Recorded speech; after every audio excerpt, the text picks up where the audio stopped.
जय श्री कृष्ण जी। राधे राधे। आप सबको मेरा ढेर सारा राम राम और प्यार भरा नमस्कार। आज मैं आपको जेठ मास महात्म्य कथा सुना रही हूँ। इस कथा में कुल 30 अध्याय हैं जो आपको मेरे इस चैनल पर एक के बाद एक उपलब्ध हो जाएंगे और आप प्लेलिस्ट में जाकर देखेंगे तो आपको सभी अध्याय एक ही साथ में मिल जाएंगे। वैसे तो वैशाख के महीने को बहुत ही पवित्र महीना माना गया है।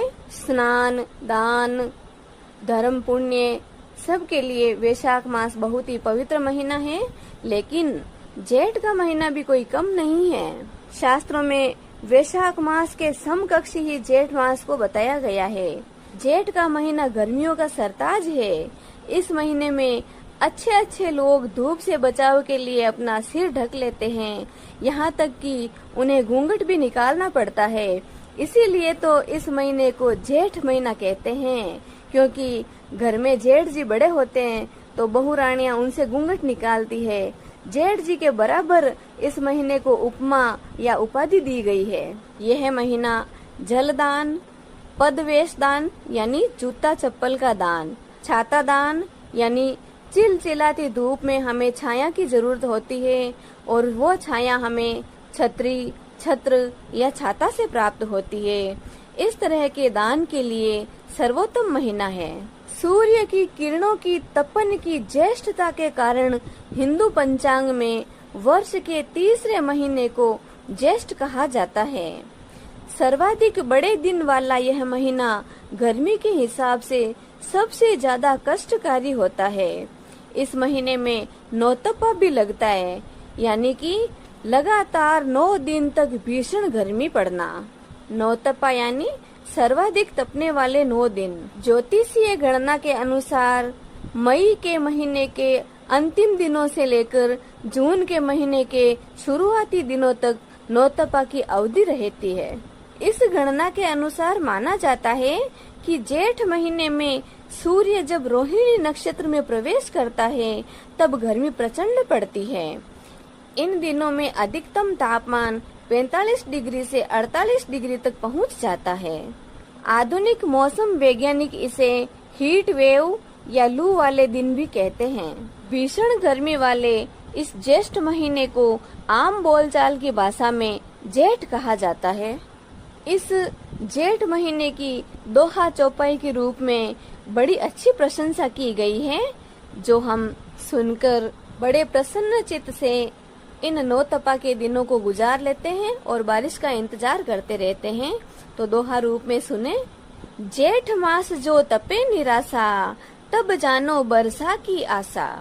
जेठ मास जो तपे निराशा, तब जानो बरसा की आशा। तपे नव तपा 9 दिन जोय, तो पुन बरखा पूर्ण होय। तपे नव तपा 9 दिन जोय, तो पुन बरखा पूर्ण होय। अर्थात यदि जेठ के महीने में 9 तपा खूब तपा तो उस साल बारिश जमकर होगी। वहीं यदि 9 तपा के दौरान बीच में ही बारिश हो गई तो इसे 9 तपा का गलना कहा जाता है। ऐसा होने पर मानसून के दौरान अच्छी वर्षा की संभावना नहीं होती है। दूसरे दोहे में नक्षत्रों की कितनी प्यारी प्रशंसा की गई है, जो सुनिए आप। सर्व तपे जो रोहिणी, सर्व तपे जो मूर, परिवार तपे जो जेठ की, उपजे सातों तूर। जेठ के महीने के बारे में हमने बहुत सारी बातें कर ली है। अब हम ज्येष्ठ मास महात्म्य कथा का अध्याय शुरू करते हैं।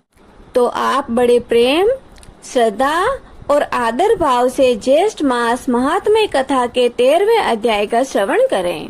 स्कंद जी कहने लगे कि हे ब्राह्मणों, जब इंद्र ने यज्ञ का सब वृतांत विष्णु भगवान से कहा, तब भगवान विष्णु मन से ध्यान कर इंद्र से निश्चित होकर बोले कि हे इंद्र, मुझको और समर्थ शिवजी को उन लोगों ने नहीं बुलाया, इसलिए मैं तुमसे एक उपाय बताता हूँ, तुम उस उपाय को करो।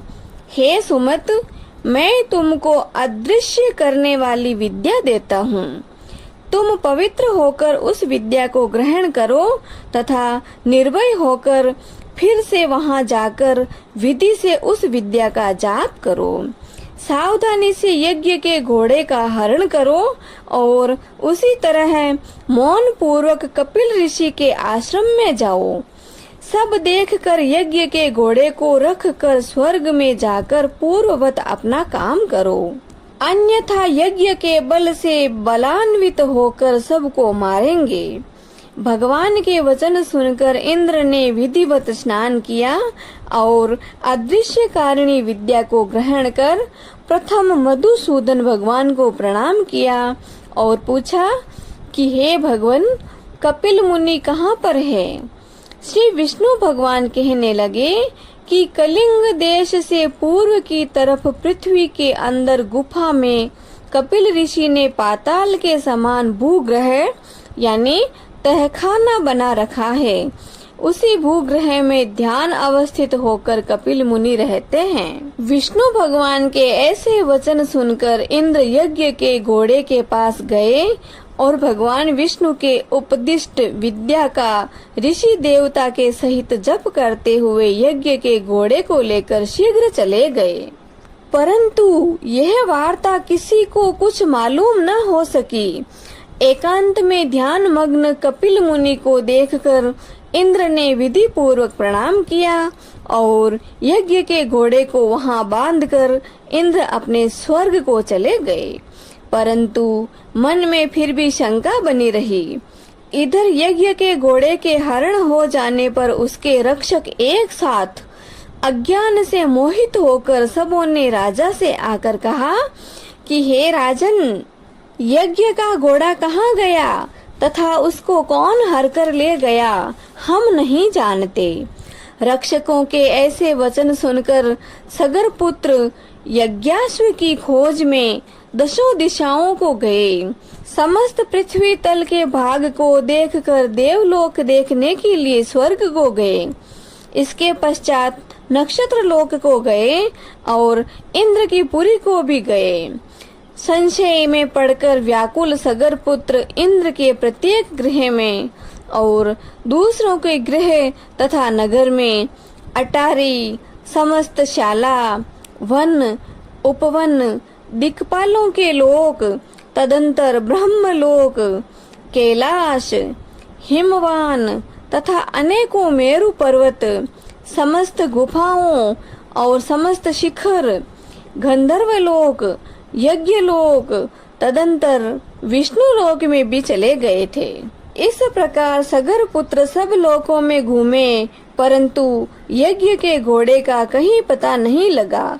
फिर वे पाताल लोक को गए और 7 पातालों को देखा। फिर वह निराश होकर अपने शिविर में गए। सब दुखी होकर प्राण त्यागने को तैयार हो गए और सब काल के लिए प्रेरित होकर पृथ्वी को खोदने लगे। अकस्मात उस विवर से मिला हुआ 100 योजन के विस्तार में इंद्रालय के समान और मनुष्यों से रहित दिव्य गहरी गुफा को देखकर सब के सब उस गुफा में चले गए। वहां जाकर कमल की रस्सी से बंधा हुआ यज्ञ के घोड़े को देखा तथा वहां पर ध्यान में मग्न कपिल ऋषि को भी देखा, जो कि केवल मन से ही सृष्टि, संहार, शाप और अनुग्रह करने वाले हैं।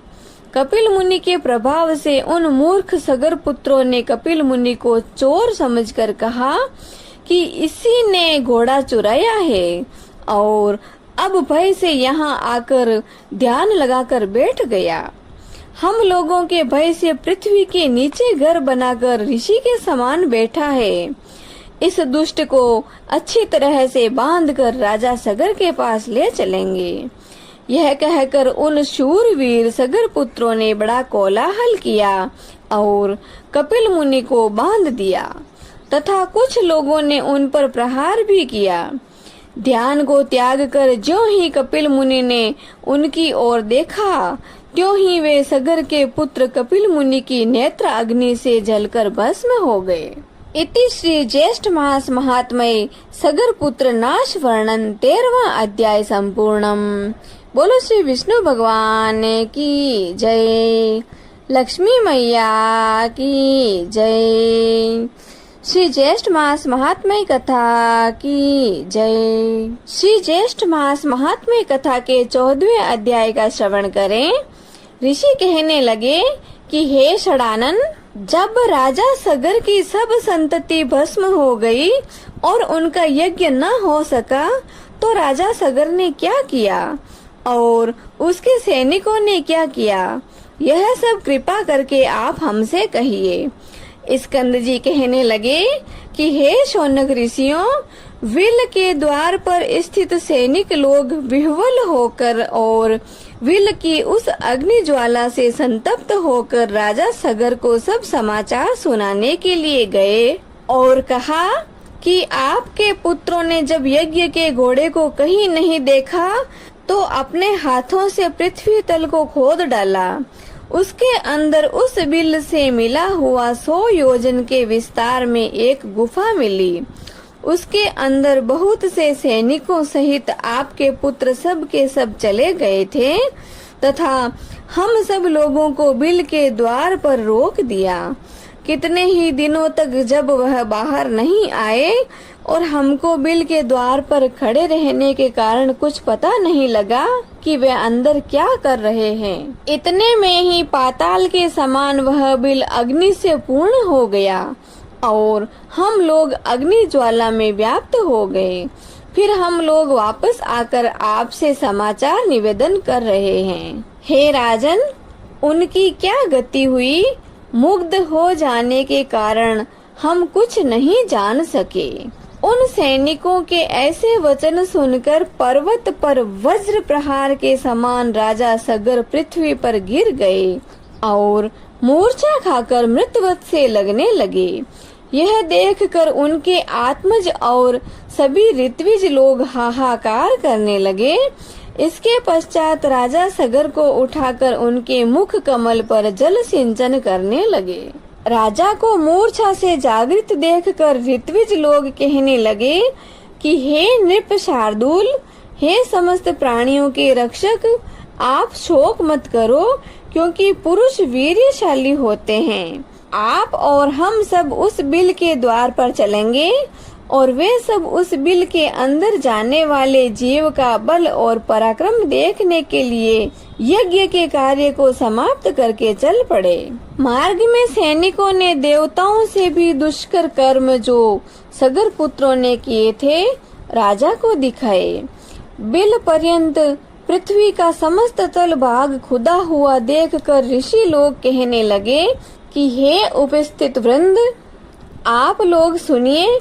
हम सब राजा सगर के भाव को समझकर कहते हैं कि यह बड़ा भारी जो गड्ढा नजर आ रहा है सब समुद्र हो जाएगा। इस प्रकार विवाद करते हुए वह एक विवर के समीप चले गए तथा उसके समीप सब सेना को खड़ी करके धर्मात्मा राजा सगर ऋषियों के साथ संयत होकर परम अद्भुत भूगृह के अंदर गए। वह भूगृह इंद्रलोक के समान रत्नों से प्रदीप्त, प्राणियों के संचार से रहित और अति सुंदर था, परंतु भस्म से पूर्ण था। राजा व ऋषि लोग देखकर क्रम से उस तेज पुंज के पास गए। जलती हुई अग्नि के समान तेज से व्याप्त उनको देखकर, जो कि प्रज्वलमान परमात्मा ध्यान मग्न और योग गम्य हैं, सब ऋषि आदियों ने कुछ देर बाद उनको कपिल मुनि जानकर नमस्कार किया तथा उनकी स्तुति करने लगे। वे कहने लगे कि हे देव, आप नित्य हैं, नाश रहित हैं। हे परमानंद, आपकी जय हो। जगत के कारण रूप तथा मन से सृष्टि को संहार करने वाले आपको बारंबार नमस्कार है सत्य गुण को धारण करने वाले हरि स्वरूप, आपको नमस्कार है तथा तम रूप में स्थित रुद्र यानी शिव स्वरूप, आपको बारंबार नमस्कार है। हे अखिल लोक वंदना के योग्य, हे सुरासुर से पूजित चरण कमलों वाले, आपको बारंबार नमस्कार है। हे दया के सागर, हे करुणा निदान, संसार रूपी संसार में फंसे हुए हम लोगों की आप रक्षा करें। हे ब्राह्मणों के स्वामी, शीघ्र हम लोगों का उद्धार करें। शोक रूपी विशाल किनारों से रहित जल राशि में पतित इस पृथ्वी का उद्धार करें, क्योंकि हे दीन बंधु, आप ही आदि स्वरूप वाराह रूपधारी हैं।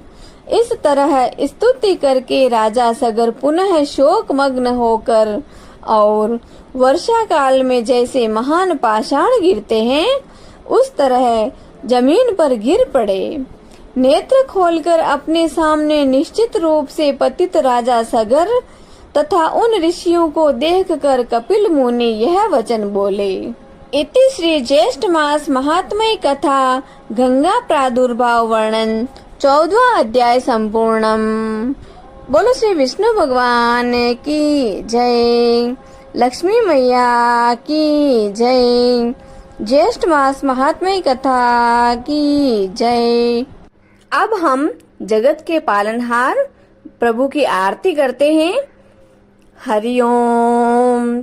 शांताकारं भुजंगशयनं पद्मनाभं सुरेशं विश्वाधारं गगनसदृशं मेघवर्णं शुभांगं लक्ष्मीकान्तं कमलनयनं योगिभिर्ध्यानगम्यं वन्दे विष्णु भवभयहरं सर्वलोकैकनाथम्। ओम जय जगदीश हरे स्वामी, जय जगदीश हरे। भक्त जनों के संकट, दास जनों के संकट क्षण में दूर करे। ओम जय जगदीश हरे। जो ध्यावे फल पावे, दुख बिन से मन का। ओ प्रभु दुख बिन से मन का। सुख संपत्ति घरे आवे, सुख संपत्ति घरे आवे, कष्ट मिटे तन का। ओम जय जगदीश हरे।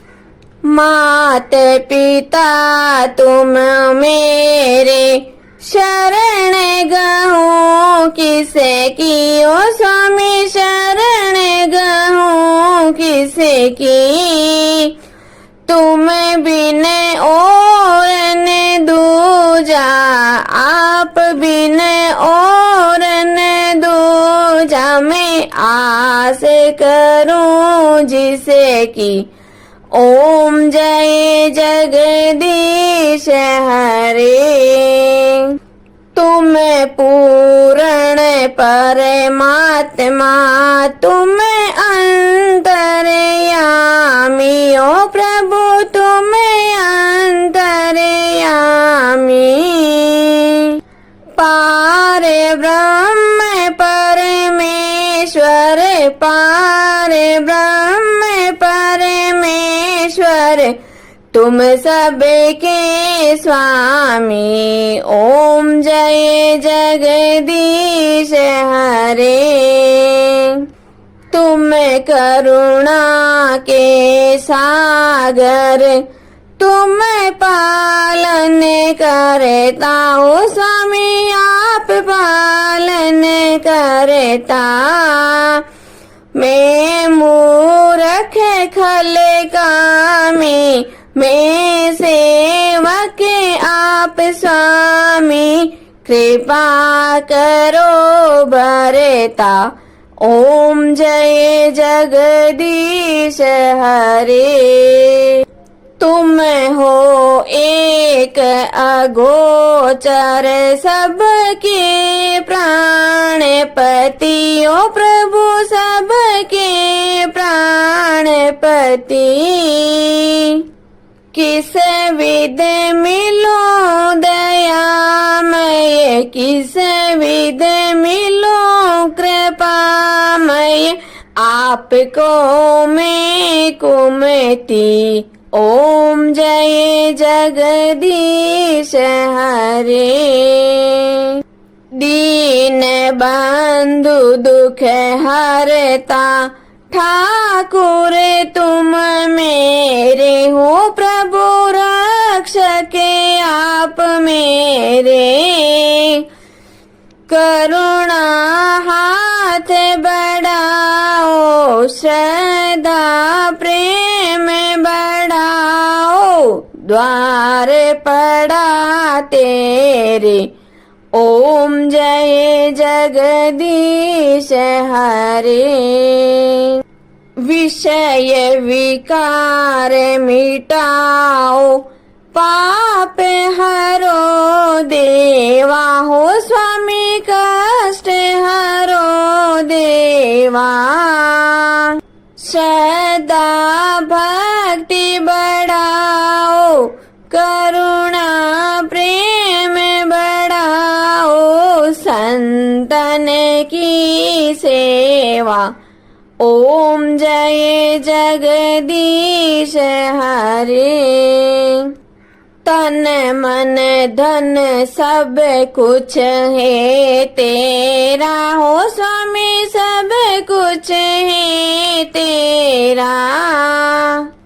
तेरा तुझको अर्पण आपका, आपको अर्पण क्या लागे मेरा। ओम जय जगदीश हरे। श्री जगदीश स्वामी जी की आरती जो कोई नर नारी गावे हो, जारा पाप परा जावे, जारे घर लक्ष्मी जी आवे हो, जारे नवनिध होई जावे हो, जारा दुख दारिद्र जावे हो, जारे सुख संपत्ति आवे हो, वे तो भक्ति मुक्ति पावे। कहत शिवानंद स्वामी, रटते भोलानंद स्वामी, मनवांचित फल पावे। ओम जय जगदीश हरे। ओम जय जगदीश हरे। ओ स्वामी जय जगदीश हरे। ओ प्रभु जय जगदीश हरे। भक्त जनों के संकट, दास जनों के संकट, क्षण में दूर करे दाता, पल में दूर करे। ओम जय जगदीश हरे। बोले श्री विष्णु भगवान की जय। श्री वैशाख मास महात्म्य कथा की जय। आज के आनंद की जय। जय श्री कृष्णा जी। राधे राधे।